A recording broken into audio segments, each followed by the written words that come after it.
Welcome back to Popcorn and Beers. We put your put on top flight risk and your drunk classic O for Othello. Let's go.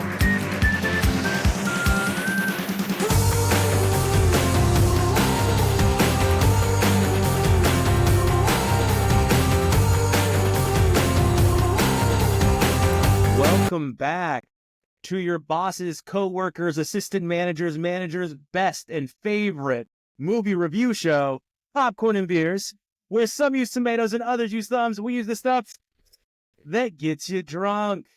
Welcome back in. First of all, thank you for all the love last week.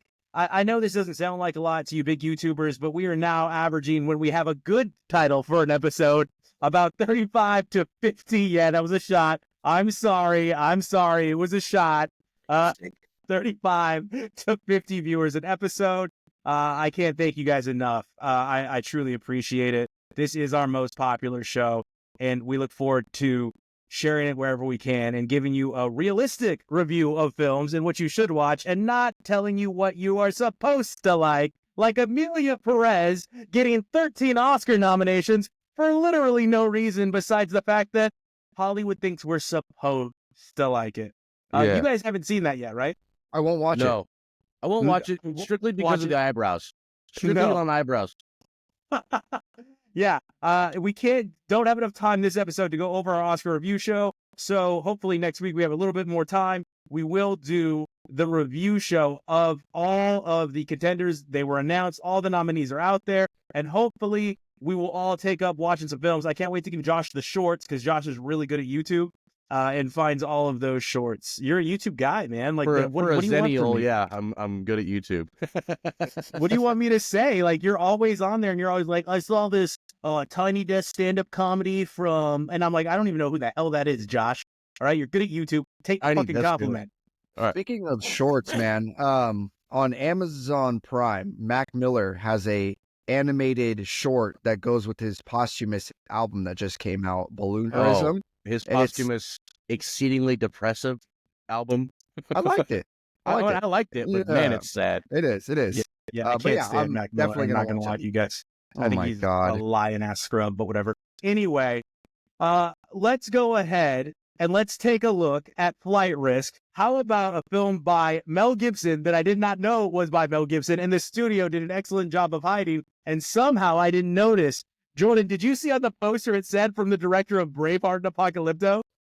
Yeah, they tried to, no, I didn't see that, honestly, but they tried to hide it, for sure. We all know who directed those movies, all right? So don't play with us like we're stupid. So what were your thoughts on Flight Risk? Well, as you saw in my post on Instagram, our little reel there for the page, nobody was there for good reason. Everybody had the same feeling that I think everybody had about this movie. My theater was half full. Really? Yes. I had an IMAX theater on Friday night to myself. And I mean, I like that aspect of it. You know, thank you, Flight Risk, for giving me that experience that I treasure. But this movie was terrible. There was no single person in this movie that acted well, like not for any singular moment of the movie. There was just nothing there. Mark Wahlberg is hardly like the guy that he's advertised to be throughout the movie. Like half the movie he spends knocked out. He just goes in, he keeps escaping, and then they fight for like a couple of minutes, and then he's knocked out and incapacitated. You want to see Mark Wahlberg's acting job, everyone? Let me do an impression of it. You ready? This is literally 70% of the movie. Yeah. 70 minutes. Exactly. Topher Grace is so annoying. They're all just trying to play like some other versions of characters they've seen in movies like this. Like action movies. Like Topher Grace is trying to play this character of like the plucky, annoying, you know, the escort guy that you got to escort. That's annoying. That guy. But he's just terrible at it. Mark Wahlberg is trying to play like a combination of Robert De Niro and Cape Fear and a few other just like that kind of just saying off the wall, threatening, scary shit, but he just doesn't pull it off. And of course, the male pattern baldness. Dude, should have had whoever its did own hair credit. and makeup should be fired. It was so bad, and I don't want to question somebody's Like job. it didn't look good, or it wasn't believable, or all of it, all of the above. D. Okay, you could see all the hair follicles still in every scene. Just give him a maybe he wanted to make it look natural, or that he could grow his hair back or something. But you could see literal hair follicles in a lot of scenes, like all around it. It was too long in areas for the male pattern baldness. The toupee that's supposedly a toupee wasn't long enough to be the actual toupee under the hat. Like, it was bad. Go ahead, Jordan. Yeah, there even the voice acting, like people that didn't appear on screen, like just people she was talking to on the phone, which is a lot. The voice acting in that is terrible. One of them was Leah Remini, if you didn't catch that. Yeah. From King of Queens. And Escaping Scientology. Yeah, and Screwing with Scientologists. But that was bad. There's some, trying to fly in airplane flight movies where somebody who doesn't know how to fly a plane ends up having to fly a plane. And that's obviously very hard to believe. But how annoying was the flight instructor? Exactly, that's what I'm saying. Yeah, like the flight instructor that's trying to teach her how to fly was like, I'm going to shoot myself before the end of this movie if I have to listen to one more "Let me take you to dinner" joke. Yeah. Oh. Yeah. You are doing. Oh, I'm not going to do a voice. You can cut that. Oh, you almost did a voice. I thought it was Kamel, to be honest. I was like, how's it Kamel? Yeah. He's like, you are doing stupendous. There it is. That's it. Cancel. Yeah. Oh, that doesn't happen anymore. Anyway, go ahead. I literally cannot say the line without. I don't know. Anyways, this movie was awful. Just awful. Don't watch it. I don't even want to give it a popcorn. I didn't even write any notes on it because there's just nothing noteworthy about it. This is just all off the top of the head. Terrible movie. Don't watch it. I guess a popcorn. If I had to give it a popcorn, Michelle Dockery. Michelle Dockery. Very bad. Bad job. First time I even know your name. And it's like an offensive lineman in the NFL. If I know your name, it's bad. And now I know your name, Michelle, and it was a bad performance. And you were leading the show. You were supposed to be good.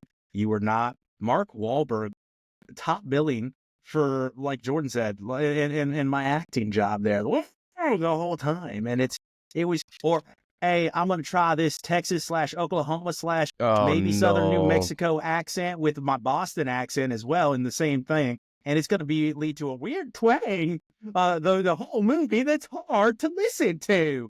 Yeah, it was rough. We've said it before. Southern drawl is hard, dude. Oh, but Southern drawl mixed with a Boston accent. Yeah, it was rough. It was a rough go of things for old Marky Mark. He doesn't get to cry. His death was the best part of the movie. It was. Spoiler alert. I was thinking the same thing. Yeah. Spoiler alert. But it was the best part of the movie. I got to let the audience know what the best part of the movie is. The snow scene. There's a scene that is literally physically impossible where an airplane flies through a mountain of snow and just comes out of it like nothing happened. Yeah. No, it's not a jet. It's not like a 747. It's a single engine aircraft. Propeller aircraft. Okay. Yeah, that already sounds like it's been struggling to stay in the air throughout the movie. 100%. Those things are made of balsa wood.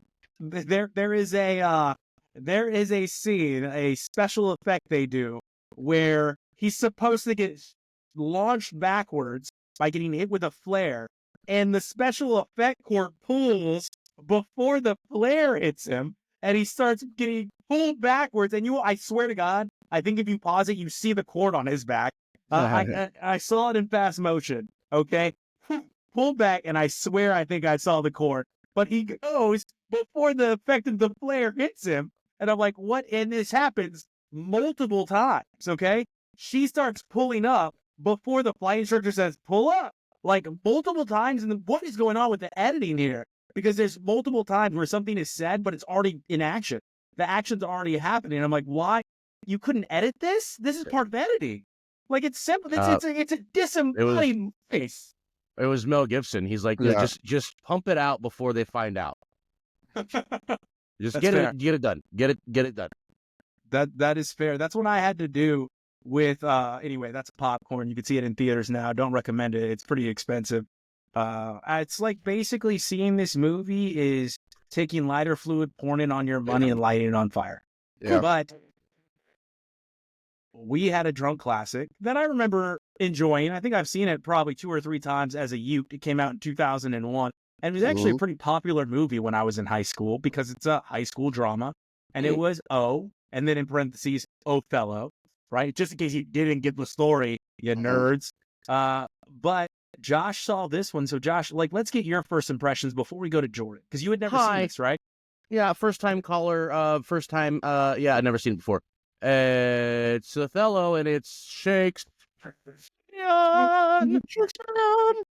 This is from a time in the 90s when we just grabbed IP that was free and like, oh, let's run it.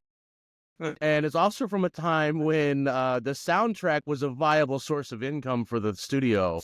And boy, oh boy, was that evident. They wait That's for it. why, well, my notes on here, I said, damn, this thing has a banging soundtrack. Yeah, I mean, it really did. I mean, it even had songs I didn't know, but it was like, this is pretty good too. And Josh you could had tell, his like, Spotify out. Let's turn on Spotify, Shazam. yeah. Thank you for ruining Aquemini for me, but Yeah, right. jeez. Yeah, that scene Anyway. with it's playing, you're like, ah. Yeah, stop it. Stop playing the song. Stop playing the song. Speaking of stop playing the song, did you notice, like, the back third of the movie, they just dropped out with all the music? Like, it just went to score? Yeah. Yes. Yeah, like, okay, we're done. We ran out of songs, or... Well, would you want to hear some DMX while they were tragically murdering each other? Tragically and sloppily murdering each other. Yeah. Yeah, like, yeah, sloppy as shit. But this is based on Othello, the Shakespearean drama. Got me thinking, 10 Things I Hate About You and other Shakespeare-based things. Usually when they're remade lately, or, relatively speaking, they're placed in a high school setting. Why is that, I wonder? I wonder if Brett. Shakespeare was... he was writing plays back then, supposedly, for the privileged elite, the people who had nothing else to do but go to the theater. What are those people today? Teenagers. So is Shakespeare John Hughes? Nicholas Sparks. Just a thought. You know what I mean? Not not to downplay him or anything, or the work. R.I.P., bro. It was a good adaptation. You explain your joke to Shakespeare?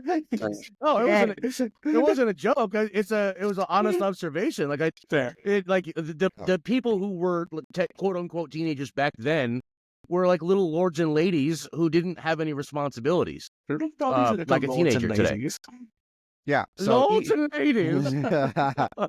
Yeah, this is a good adaptation. I liked how, it's based in a war setting in Venice, and now we're doing a prep school, high school, college. I can't really tell. High school. It was a high school. Yeah. Okay. Yeah.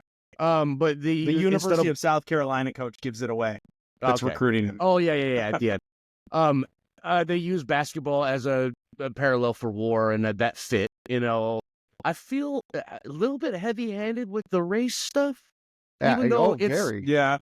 Even though it's right away the N-word conversation in her bed. Yeah. Like, okay, but did we have okay, I guess we have to have the conversation. I guess we have to. I don't know. And then in the end, like, I want everybody to know this has nothing to do with my race. And then he shoots himself in the nipple. Like, it was a weird shot. Yeah. That's my did you guys see that? My notes weird. Is it lost on anyone that he missed the shot? Yeah. Like, he's gonna survive. Like, he didn't even get his lung. It was a grazer. It was a grazer. Just went right across. Just got a sweatshirt. I think he was like symbolically supposed to be shooting himself in the heart, but that's not anatomically where your heart is. Right. And it's like he pulled away. You're right. Oh yeah. But despite all that, I think it was good. I give it a popcorn and 1. Soundtrack a lot of things about it were heavy-handed, but it's a Shakespearean play, right? That's what Shakespeare is. It's extremely heavy-handed. But I like the characters. I like the rendition. It was good to see everyone young. I loved Julia Stiles when I was around that age, so it was cool to see. Like, oh, there she is. The Last Dance. Yeah. It's just so silly. I give it a popcorn one. Jordan, defend your drone classic. I mean, there's not much to defend there. He's pretty spot on. It's a pretty it's drama, tragedy, and all that, but it's very tongue in cheek to watch. Yeah, it's very silly. It's hard to take serious. Any scene with them talking in bed is just absolutely wild. What they're saying is weird. What they're doing is, in the way they're doing it, is weird. The basketball scenes. You could say this is a sports movie. All right, you could. The basketball scenes are terrible, though. Terrible. Not good basketball being played. Mekhi Phifer is 5'9". He's shorter than me. Well, those guys, they're small. White kids, though. Yeah. He's the only black kid in school. Yeah. I think Martin Short says that too. I think he says, for God's sake, he's the only black kid at the school. Yeah. It's like, geez. Yeah. The slam dunk thing that he does, other than staring her down for like 10 solid minutes of the movie, like, we get the point as viewers of this movie, what he's doing, but then he holds up the thing, and that's an O. It's an O. You get it? Oh. It was just, it's too much. There's an actual bird flying around. Like, their mascot is a falcon or a bird or something. And it's just flying around the gym. Yeah. And he steals it. He steals his own falcon. I don't understand the symbolism there. Why did you steal your own falcon? There's no payoff. I get it. Because at the beginning, I've always wanted to be a bird flying above everybody. He's in a room of birds with a random falcon. Like, there were like pigeons and shit in there. Yeah. Yeah. A lot of things in this that just, you got to just be like, okay. The monologue at the end, and Josh said it's stupid. It's not written well, but it's acted. Mekhi Phifer absolutely puts, his whole chest into it. For sure. Literally, figuratively, whatever. It's heartbreaking. It really is heartbreaking. I feel like you really feel what he's feeling when he gives that line. And same thing with the dorky dude that's in a bunch of 90s movies. Foggy, Foggy, Eldon Henson. Yeah, that gets screwed with throughout the movie and kind of double Poor played. Guy. Yeah, man. At the dunk contest when they were picking on him. Oh, man. I felt so bad for him. It's awful. And Julia Stiles' weird defensive. Hey, stop that. Stop doing it, guys. Sit here. Hey. And then just staring. Luckily, Shelter just staring. Yeah. Yeah. I give it a popcorn and one as well. 'Tis a popcorn and one for me as well. But I will say this. It had a banging cast, okay? John Hurd, Eldon Henson, Rain Phoenix, Joaquin's sister, Martin Sheen, Mekhi Phifer, Josh Hartnett, Julia Stiles. Like, wow, for that time, for that era, that was a cast. Because, Mekhi was ER, Josh Hartnett was putting out banger after banger. Julia Stiles was on, MTV nonstop after Save the Last Dance.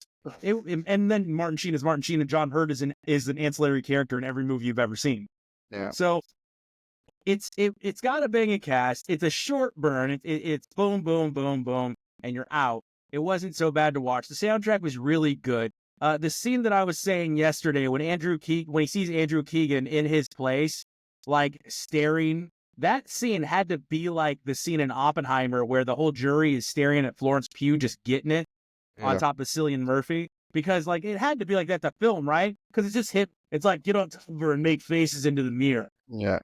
Then they heavy-handedly try to breach the subject or the topic of what is rape and what is not rape. Quickly. Just yeah. It's very sloppy, the way they hit on it. And then he aggressively, after the conversation about wasn't rape, he comes in and harasses the hell out of her right after it. In the very, it's a lot, okay? There's a lot going on. Lots of sloppy action. It's like they blew the budget on the cast. They didn't have enough budget for the action scenes. Because like Jordan said, the basketball's not great. The fight scenes aren't great. He falls on a wine bottle and like cuts his stomach open, which was weird. Rain Phoenix's character is just odd altogether. Like she's just a weird lady. I didn't know when I gave you the scarf you were going to use it for bad things. Like, what did you thought he just had a scarf fetish? Anyway. Yeah. Weird. The whole thing, you hate Josh Hartnett. He's a little baby, and he bothers you through the whole movie. His father is the worst human on earth. Why, though? Really? Why? Yeah. I didn't think it was that bad. He was going for a hard-ass coach, but even as a hard-ass coach, he was a bad coach. He was really bad at his job. He had one great player. Yeah. And he gave him kisses and shit. Off mic, or off camera. But like, come back to my office and we'll kiss. But my son has to eat outside. Yeah. My son has to eat outside. One of my notes here was the principal and the coach and Julia Stiles and Mekhi Phifer in his office at one point, and he goes, "Come on, this is a family matter." And I haven't seen this movie in a long time, so I'm expecting like, oh, he's gonna let Julia Stiles talk to her dad about that. But no, he grabs Julia Stiles, who is the guy's daughter, and then Mekhi Phifer and the dad talk about it, and the dad's basically like, "If she deceived me, what's she gonna do to you?" And I was like, Jesus. What is this? So, a little fun fact, Desdemona was Julia Stiles' name. I had a dog named Desdemona because my dad had just read Othello in college. That's funny. There's a lot here. It's an okay movie. I mean, it's rewatchable, I think. And if you're young, I think young people still are gonna like a film like this. Sure. So popcorn and one for Hadn't me. they made Jordan, 90s like Romeo and Juliet that was kind of like this, like a modern Leonardo DiCaprio. Yeah, this had to come on the tails of that, right? And I think that was The also Heels? an MTV The Heels, or whatever. Yeah. Like I said, like there was a time when people just grabbed every IP that was a public domain and just like hammered it home. I think the Romeo and Juliet with Leonardo DiCaprio also starred John Leguizamo as Mercutio. Yes. I hate the words. All right, so on that note, Josh, what were you watching? I watched a little something called The Monkey King. I watched it because I was on YouTube, and someone showed talking all that shit, and his first movie's on YouTube anyway. Someone showed a reel of one of the action scenes, and it was like one of those like, how did no one ever tell me about this movie? And it was a really cool action scene where Monkey King. Anyway, this is based on The Monkey King, which is one of the oldest fables known to humanity. One of them. Don't be an asshole. Which is also. I'm not sure if you know about Goku from Dragon Ball. That's who this is based off of. The Monkey King is a very popular. He's Hercules for China, right? Or is Goku based off the Monkey King? No, Dragon Ball came first. But this is about the fable. It's a Buddhist fable where Buddha teaches the monkey humility. That's the whole idea. And the monkey gets the staff of power, much like Goku. And he's an asshole, very much like maybe a future drunk classic.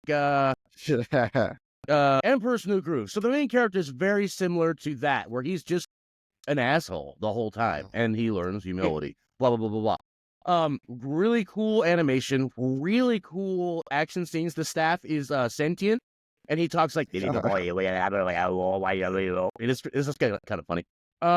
Overall, bad movie though. They throw in a song at the very towards the end, like out of nowhere, a Disney song where the villain talks about now I'm going to win. Never had a friend. I'm going to win the match or whatever. Like there wasn't a song at all. Bye. There was no semblance of this being a musical. And then all of a sudden the villain is singing. What's that? Like I said, it was cool. When the music starts, Josh, it's the rewind 10 seconds. Rewind 10. What is this? Rewind 10 seconds. Why did I see the song? Rewind 10 seconds. It really did have cool animation, and it was relatively, in an animated Disney style kind of movie, kind of true to the myth of Buddha and all that stuff, and he challenges the gods, and that was kind of fun. But I don't think I would suggest this movie. It's a popcorn and one. It's popcorn. It is a popcorn. Jordan, now I feel like I'm getting stared down by that robot on the top of Josh's shelf, like to the left of him in our viewing angle. Like, it feels like it's just looking at me, and it's weird. It's making me feel weird, making my nipples shake. All right, Jordan, what were you watching? Last night, I wrapped up Righteous Gemstones Season 3. I don't got much to say here. It's good. It's more of what we have been getting out of, this whole crew here, the Righteous Gemstones crew. It's good. It's very good. I give this season a popcorn in 3. No, you better talk about the fight scene between BJ and the dick guy. Yeah, it's absolutely hilarious. It's just on par with the stuff that you expect from Righteous Gemstones. It's hilarious, okay? And I feel like this season really put a shine on the ancillary characters who had always been my favorite throughout. Baby Billy, BJ, and Keith. Keith is one of my favorite character throughout this series. He's just so funny. Keith is hung. Keith doesn't even have to say, he doesn't even have to say anything. Like his facial expressions and his presence on camera is funny. I feel like the show should end there, though. I don't feel like there's much left here for them. I feel like they ended it very, very well the end of this season, but I hear that there will be another season of this show. Yeah. It's the final season. Yeah, I feel like they could have wrapped it up here, and that would have been fine. That would have been good. But still, I give this a popcorn in 3. Pop in 3. Well, unfortunately, I'm going to bring down the mood because I watched a film called Till about Emmett Till. Oh, yeah. And I can't yeah, get my small check. It is a day ruiner, and at first I thought they were going to do a good job of going around it without ever showing the body and the face, and they did not. They put everything on camera, but it is intricate to the story because they had to do this. They had to show the face to raise awareness. And anytime I watch a film like this, it makes me so sad that we're regressing so terribly in society, and we're taking away all these protections and all these rules to prevent stuff like this from ever happening again, as if encouraging the evil people of this world to continue to commit atrocities because they will be celebrated for them by leadership that exists within the highest palace that we have in America. And it's really sad to see that happening. And they stand for nothing but wealth and money. That's it. That's it. So in this movie, like I said, it is a day ruiner. You see really 1950s Mississippi and what it was like, and they portray it probably pretty accurately. Lots of N-words, lots of patting down of African-American women, lots of not taking other human beings' words for things, neglecting them due to the color of their skin and letting people go because of the color of their skin. I don't mean to stutter. I'm just trying to work my way around a sensitive subject, so I apologize. Now, if you're unfamiliar with the story, Emmett Till was a 14-year-old boy. I'll just fast track it. Essentially, he was beaten to death by a group of white men due to whistling at a white woman. And in the film, it portrays him as saying she looks like a movie star. He's from Chicago, doesn't know any better, and he whistles at her. Later in the night, they break into the family's home, and they take him away, and they beat him beyond recognition, shoot him in the head, and then throw him in the river. And then the state of Mississippi refused to give the body back to the mother. So the mother has to go to the governor of Illinois, to go to the governor of Mississippi to try to get her son's body back. And long story short, they get away with it. No one's ever, they're never persecuted. And the 2 men that did it admit to doing it later on in a magazine. Never again, you can't get charged. They were already found not guilty.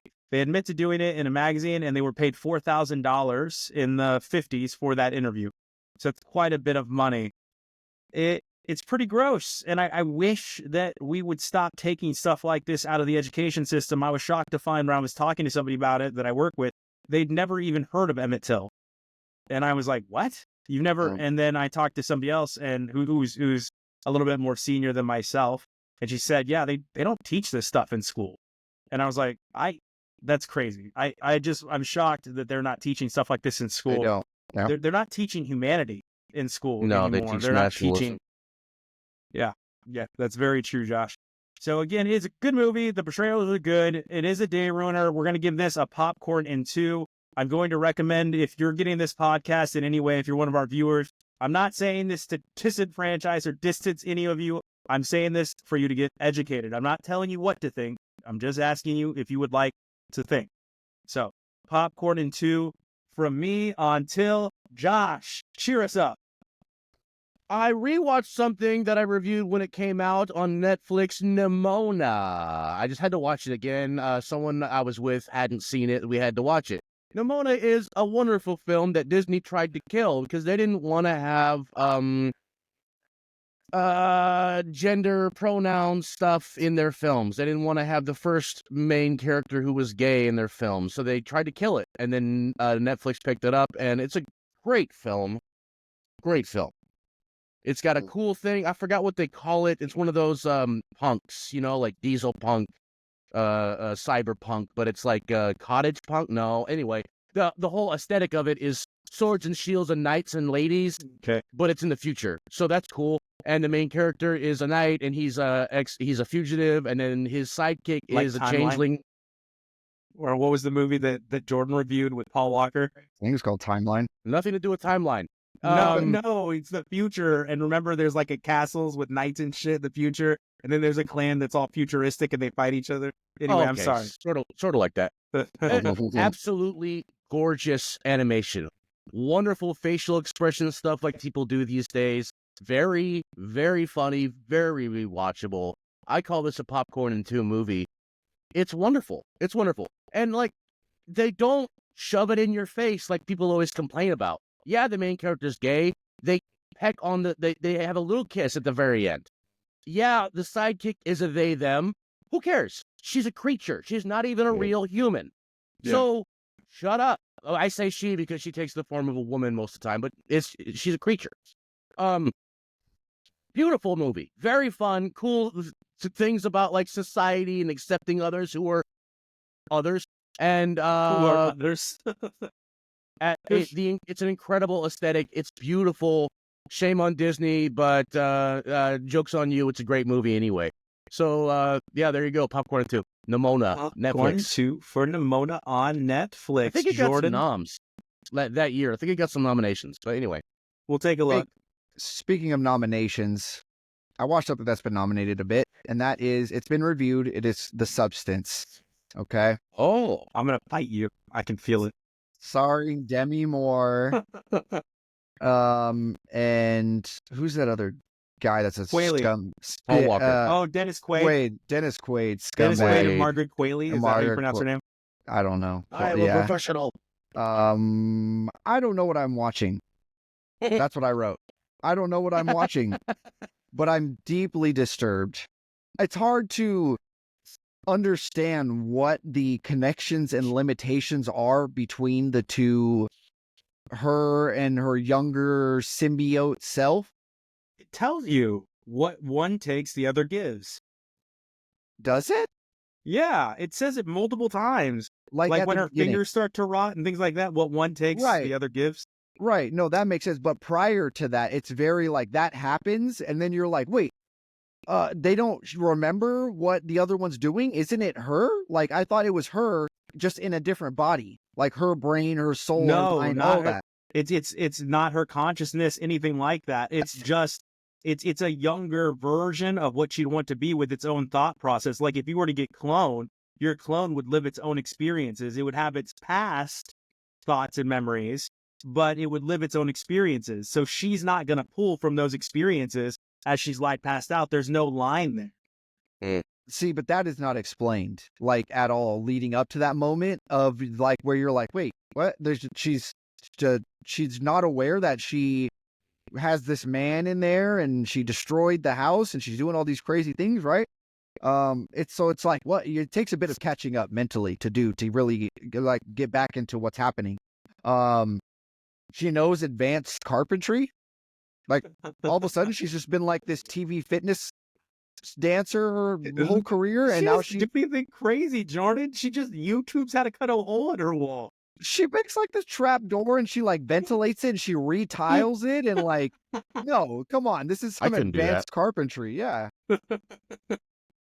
You can feel every man in this is just disgusting. Yeah, I Every agree man with in that. this movie is disgusting. You could just feel like the sexploitation happening like in the movie, and I know like it's a female director, and like that's the point that she's trying to make in this artistically. Like, Yeah. this is what the media does with women and whatnot, Mhm. and it just makes you feel dirty watching it. Like, there's a lot of nudity in this movie, and there's a lot of like,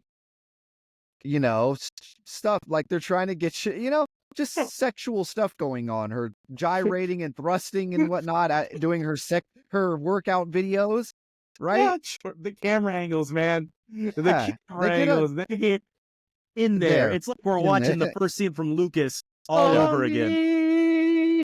Yeah, definitely. Yeah. Yes. But you just feel like wrong for watching this. You feel I like love there's this somebody. Loved it. The ending is the most repulsive thing you've ever seen. Like, and it takes a long time to end. Like it ends multiple times, you think, and it keeps going. You're like, please God, how much worse can this get? Please, And God. the answer is much worse, like exponentially worse. It just keeps getting worse. I can't wait for a parody, because yes, there are funny moments in this, but it is just so like, I can't find a laugh within me to pull out because of just how I feel. How could you not? Yeah. I was laughing hysterically at certain points of this movie. The fight scene is Yeah. one of my favorite fight scenes of all of 2024. Yeah. If there was still, I don't know if they still do the like MTV Movie Awards, where they do like these tongue-in-cheek awards, like best fight scene, and this would definitely win for sure, an MTV Movie Award for best fight scene. Yeah. I can't wait for a parody of this. Like, whoever does it, they better nail it. They better nail it. We got a new scary movie coming out, but I think it's probably done. I don't know. It's got a release date. I've seen they're teasing a release date next year, early next year, for a new scary movie back in the reigns of the Wayans brothers. Yeah. So hopefully they go after this one. I'd like to see it. Popcorn and popcorn. I popcorn at one. Popcorn at one. Yeah.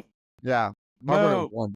Well, you said it was number one for the year, didn't you, Fred? Yeah, I did. No way. Yeah, I'm sorry. It's for smart people. All right. So I watched The Killer's Game. I stole that from Josh, but it applies. I mean, I guess You're about like, to hear it again later.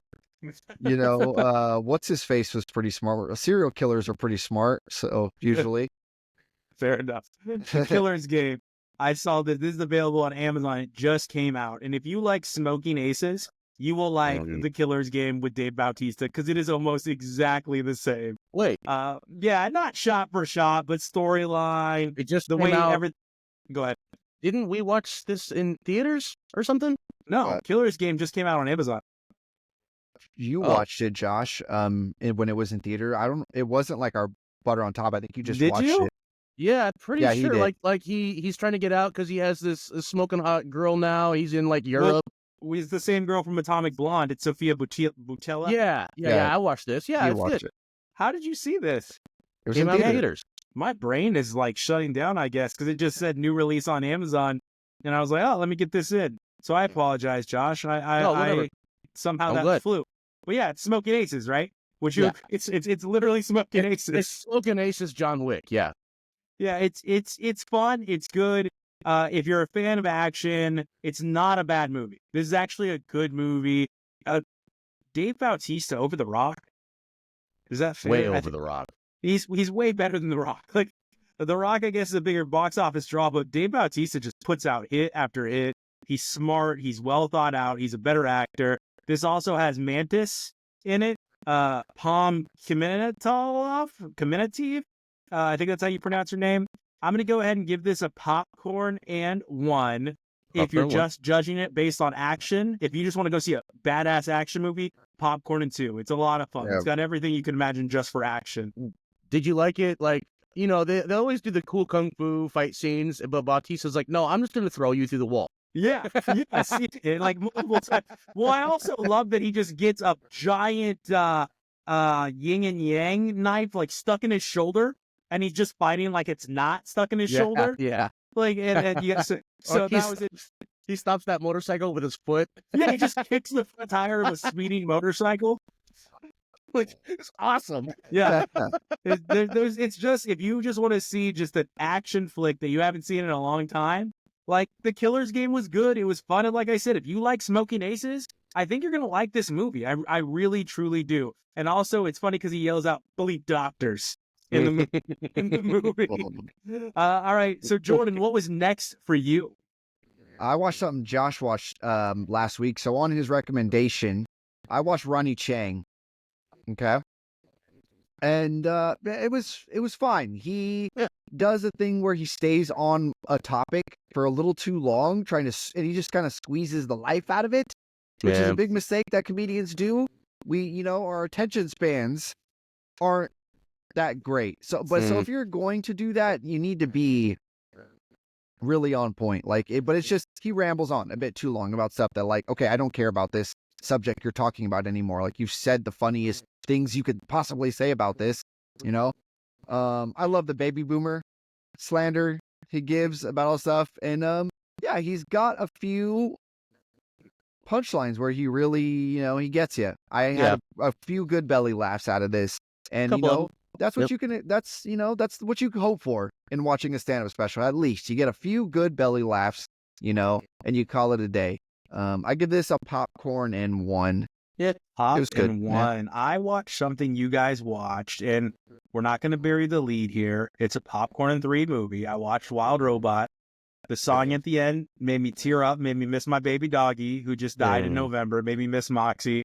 The song is "I'm With You Even When I'm Not," and it made me think of my little girl, and I missed her quite a bit. The movie's very good. It's very heartfelt, and it reminds you that movies like this can still be made, and we can actually create quality writing and quality stories without trying to pump them out through AI. And we need to invest more in artistic endeavors and not so much so in mass manufactured endeavors. So Wild Robot gets a popcorn and 3 from me. Jordan, what was across next? the board, dude? Yeah, straight great film. I gotta watch Flow. It's between Flow and Wild Robot. That's what I'm reading. Flow versus Wild Robot for the Academy Award. So I've got to watch Flow still. But yeah, beautiful. I've been very close to pulling the trigger on watching Flow lately. I've been like, it's right there. Yeah, The Brutalist is my next endeavor, and it's 4 hours long almost. Oof. So, thank you. Oh, it's gonna be rough. All right, Jordan. Yeah, Josh, did you review this Jerry Springer show? No, I've never seen it. Okay, all right. Well, I watched Fights Camera Action, a little documentary about the Jerry Springer show. It is 2 episodes long. It's very short. It's very quick. Cool. Which is fine but there's just, you would think there's so much to cover, like so much controversy and drama and things that must have happened in the course of this show. Yeah. But so they kind of fly through it, and you feel like they're leaving a lot of things out. Maybe they legally have to, maybe it's intentional, but they should spin Jerry Springer as like this very plucky kind of, unaware kind of guy. Like he's just, was he mayor at Springfield? He wasn't mayor. He got busted for writing checks to prostitutes. Huh? Checks, dude. So So he's like they're like, look, he's a flawed guy, but he was also just personally like the nicest guy you would ever meet. Like he just was such a nice guy. But if you're doing the things you're doing, you're complicit in the things that's going on in this show. You're not. You are profiting the most out of anybody from all of this. So you know what you're doing. Right. Yeah, they focus on one specific thing where a woman went on there in this like love triangle episode, and the good man ended up killing her. She ended up getting murdered by the guy. Jeez. Yeah, like the day after the episode aired, he went and killed her. Jesus. And it's like interviewing the son about it, and it kind of gets swept under the rug. So that we did the next episode. Yeah. They just like the whole cast, like to avoid a subpoena. The executive producer is just an absolute scumbag, and he is not like, he knows. He's like, yeah, I'm a scumbag. His whole thing is like, if I could have executed somebody live on TV, during this, I would have done it. Vince McMahon. Yeah. He's like, just does not care. He's like, yeah, I made a good show. People watched it. The more terrible things I put on TV, the more people watch. So it's your fault. He's Look not in the mirror. lying, and he's. Yeah. I mean, look at the state of our government. Anyway, go ahead. Not all psychopaths are murderers. Exactly. So yeah, it's they talk about the fights and how basically the producers of the show would they like get people there and they would wine them and dine them, give them limousine rides, and they'd be like, look how well we've treated you. You need to go out there and deliver for us. They would like pump people up, like, no, you need to go out there and you need to like get them all riled up before. They would get them all liquored up and, even drugs, like all these different things to get people to go out there and just fight, basically. If people weren't delivering on the show, they would say, how dare you? And basically they would threaten to withhold their transportation home. Yeah. Yeah. Terrible stuff. There's a producer. It's a big focus is on one single producer who has a breakdown, like a nervous breakdown about this whole thing. He ends up, addicted to drugs and alcohol because he just witnessed a bunch of terrible stuff and felt personally responsible for it. After a while, it really broke him and wore on him after a while. It was rated by was it Rotten Tomatoes? Who rates the TV Guide? Maybe, yeah. TV Guide rated this the worst TV show to ever happen. Like just on a number of things, like quality, impact, everything. The worst thing to ever happen. Based on TV. impact? Absolutely. Yeah. So I give this documentary series a popcorn. I feel like there's something there, but I just don't feel like the take that they had on this was good for anybody, really. Yeah, so popcorn. Popcorn. Well, I watched a definite what would have been a made-for-TV movie back in the day, but it's streaming on Peacock. It has commercials. Mine did not have commercials. It's starring a guy named Keir Gilchrist, who plays that understated, kind of nerdy, but you don't really think he's a nerd. He's just a really proper guy that just kind of goes through an NPC, right? Mhm. He's gone through life as an NPC. And then you got Lucy Hale, who brings out the life in him. Now, what Running on Empty is about is a world where you can get your death date, essentially, and your LDC, right? Your last day count or something like that. Left days count. I can't remember. It's your LDC. And it dictates your credit scores. It dictates your viability for buying homes. It dictates your ability to date. So everything hinges on when are you going to die? Are you going to live long enough to pay this stuff back? What is your viability? In time, kind of like in time. So he's buying a house with his portrayed as beautiful wife, and it's super National Lampoons here. And there's a lot of this movie that is National Lampoons, who's played by Francesca Eastwood. And he finds out he's going to die in under a year. And he's just kind of okay with it because he's a mortician and he's like accepted death. And the moral of the story is, don't forget to live. Don't wait till you have a year left. And he keeps waiting, essentially. And the story really kicks off when he gets accidentally entangled with what is a prostitute, whose LDC is the night she's with him. Now, he doesn't go out to solicit this prostitute. He accidentally takes this prostitute home, and she dies in the midst of a freebie, is what they call it. I'll leave that up to your imagination, but it wasn't sex. It's a freebie. And then the worst character and the most annoying part of the film that was super unnecessary, her pimp comes in, but then he really starts learning how to live. And he dates like some terrible people, and all these bad things keep happening to him until he meets Lucy Hale's character. There are a lot of laugh out loud moments in this film, including his job, which is a mortician that replicates life, because some places around the world like to celebrate their past loved ones as if they were still living. So he creates these sceneries of where there's water skiing or where they're watching a movie with their past so they can celebrate the life that was. Cool. Yeah, it was very interesting. I'm going to go ahead and give this one a pop 1. It was a lot funny. I just put it on as background noise, and I ended up watching it, and I was laughing, and he played the role very good. Worst was the villain. That's it. The absolute worst was the villain. So again, pop 1, but if you're looking for something to throw on in the background that's going to make you smile, make you laugh, it's cute, but still funny. It's got that National Lampoon sense of humor without ever having to show you any nudity. Running on Empty was very good for those aspects of film watching. Josh, what were you watching? I watched something only for smart people, Fry. The Men Who Stare at Goats. This is a movie that is a dark comedy satire. I thought this was a Coen Brothers movie. Like, until I looked it up, like, just now. Like, for years, I'm like, this is one of my favorite Coen Brothers movies. It's not, but it's very similar in vein. It's down to the cast. George Clooney's in it, Ewan McGregor, Stephen Lang. I'm sorry to say this is my third Kevin Spacey movie I've watched this year. Robert Patrick, who's the T-1000, other people.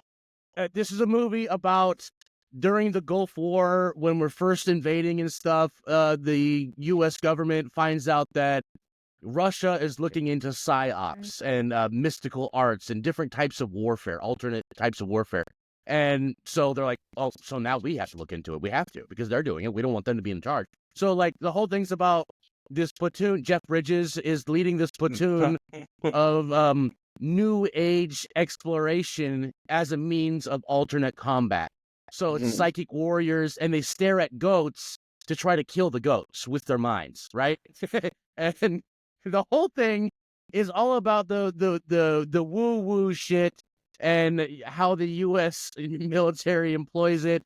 And Ewan McGregor is a combat journalist who's a loser, and he witnesses all this while George Clooney is his guide.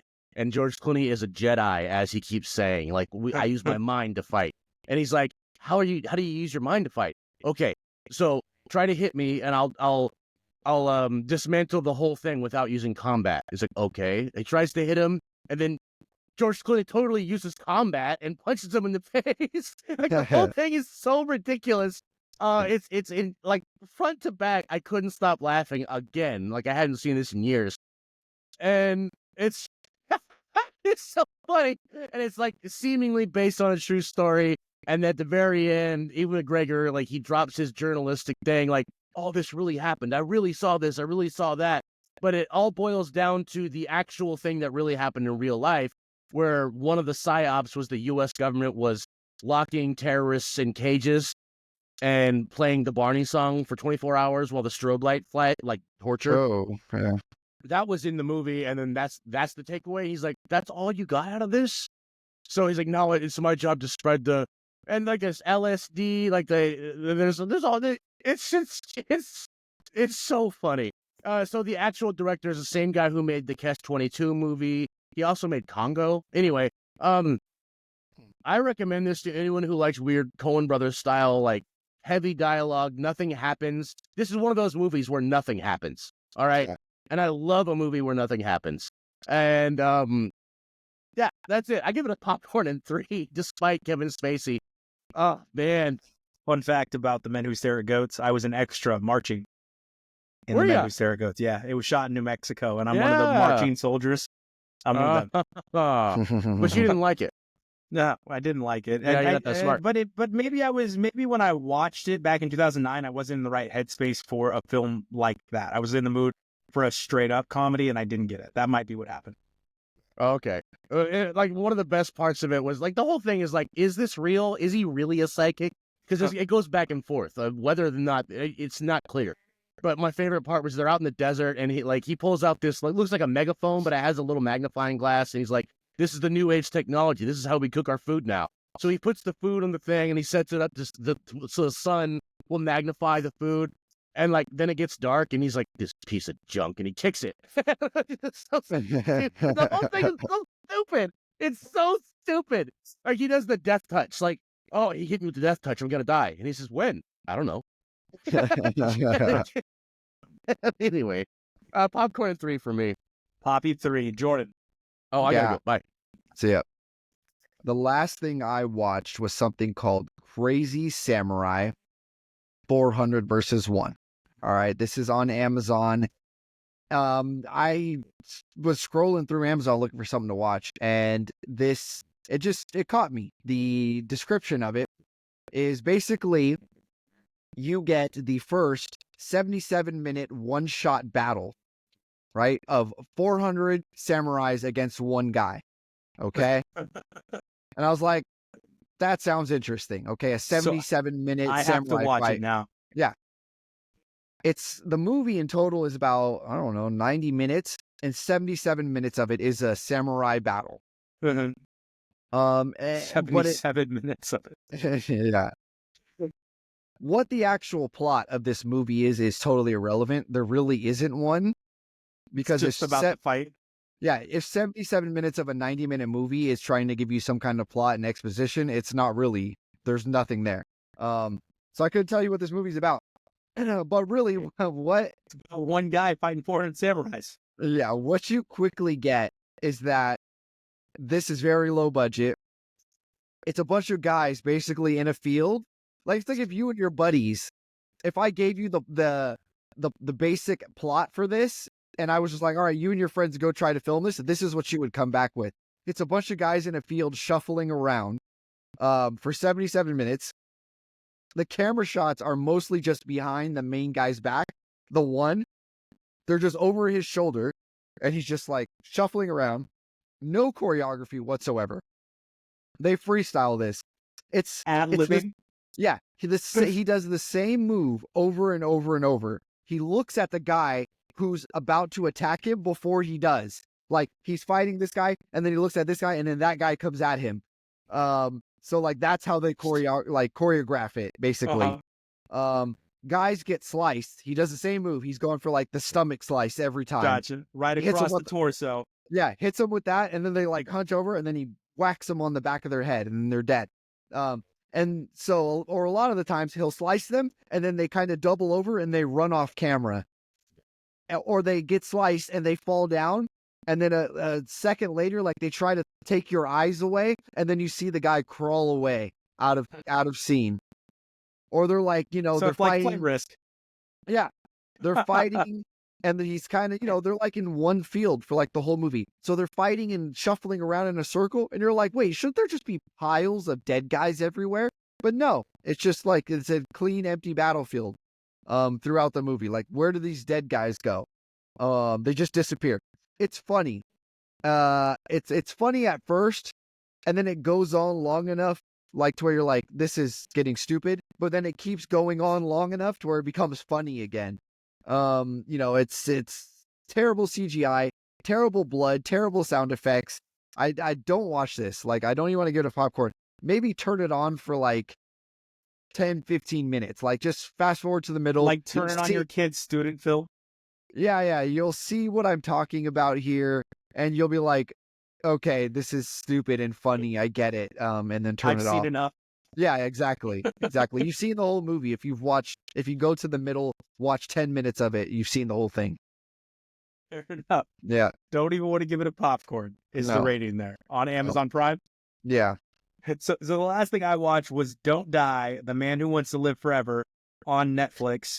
I've already forgotten his name, but basically he created the company Braintree and became a multimillionaire, well over hundreds of millions of dollars. Okay, he owns Venmo, like Braintree owns Venmo. I didn't know that it was the guy that started Braintree. I thought it was just some kook, maybe an investor, maybe somebody that did hedge funds. No, this guy invented Braintree because he became obsessed with the world of mobile payments or online payments and created a much better system and then acquired Venmo. It's made him tremendously wealthy, and then in doing this, he decided to take on a new mission, which was the mission of living forever. This, combined with his loss of religion, led him to create a new religion, and that is the Don't Die religion. He does some fairly extreme things outside of your normal exercise diet. He has some pretty extreme diets, but he also eats about 125 vitamins a day, somewhere around that region. He does the exfoliation to reverse the aging process, and you could see, like, there's a scene where she's like doing the exfoliation, his blood's like coming out and everything. He wears a hair mask to keep his hair healthy, like laser hair. He sits in a laser chamber for hours a day.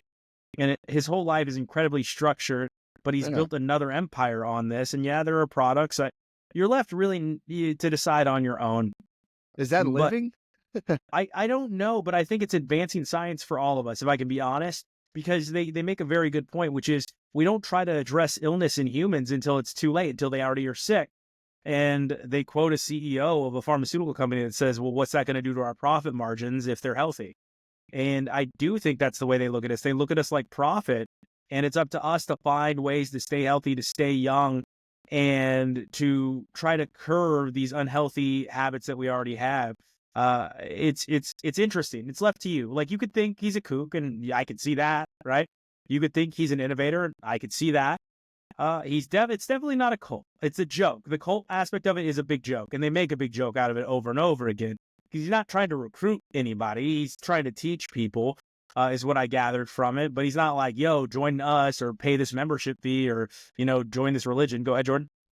I was gonna say, sounds like you're falling into the cult. That's what I mean. Like, if this is a cult, I'm already a member. Like, it's too late for me. And I do state, like, in his pursuit of eternal life, it does create a pursuit that's never ending. So in essence, you are seeking out something or have created a life goal that you can never achieve, thus giving your life meaning for the rest of your life. Right? Like, you don't know. Like, you live past 100 and you still look 40. I mean, like, great, but then you die tomorrow. You didn't achieve shit, but you don't know you didn't achieve shit because you're dead. So really, it's like perfect pursuit. Like, why not? Go after it. And they do a lot of different things that are kind of extreme, though. They do some gene therapy in Honduras. They do different things. I don't know where I land on it. It was an okay documentary. It wasn't like a great documentary. It was just okay. I mean, it talks a lot about loneliness. It's a pop 1 for me, but the biggest takeaway is, like, it's up to us to try to prolong our own lives, and that our healthcare system, not just in the United States, but in the whole world, is jacked up. Like, it's messed up. It's geared towards making profit for companies like medical organizations, hospitals, pharmaceutical companies. It's not geared towards keeping you healthy, which is sad. Ultimately, it is sad, and it's hard to think about, but it's the truth. So it's up to us to try to live healthy. Keep it honest. It's irresponsible. It's morally irresponsible for people to try to live forever. If everybody lived forever, then the planet we would all die. So yeah, that is true. That there'd have to be some type of event that would stop that. But at the same time, like, we shouldn't be lining these evil people's pockets. Right. Like, what is the old quote, right? If we cured cancer, what would get people to spend money on cancer treatments? Like, I'm with you. I agree, right? It's the same thing. Like, if we actually did become a vegetarian, it'd actually be worth, like, if the whole world became vegetarian, it'd be worse for the earth because cows create more methane gas in vehicles and things like that. Like, there's all kinds of pros and cons, and it's honestly all about finding that healthy median for me. Where is the healthy median? Like, we got to stop wronging each other and find a median somewhere, because otherwise we're just going to kill everybody. And that's just the way it's going to be. And I don't know. It was interesting now. Cool. All right. So it's my drunk classic. And I'm going to go with a Ben Stiller classic from 1996 starring Tay Leone. Do you know what movie it is? I don't even know who Tay Leone is. Yes, you do. Bad Boys Part 1. Jurassic Park 3. William H. Macy's wife in Jurassic Park 3. Okay. All right. Yeah. Yeah. I know. You know who Tay Leone is. You've seen her quite a bit. But I guess she is more ancillary. She's not really the featured character in a lot, but she was in Bad Boys. She's the one that's like, what about this pickle? And she goes, it's a lot of salt. And he dips the pickle in the Coca-Cola. And he goes, is this okay now?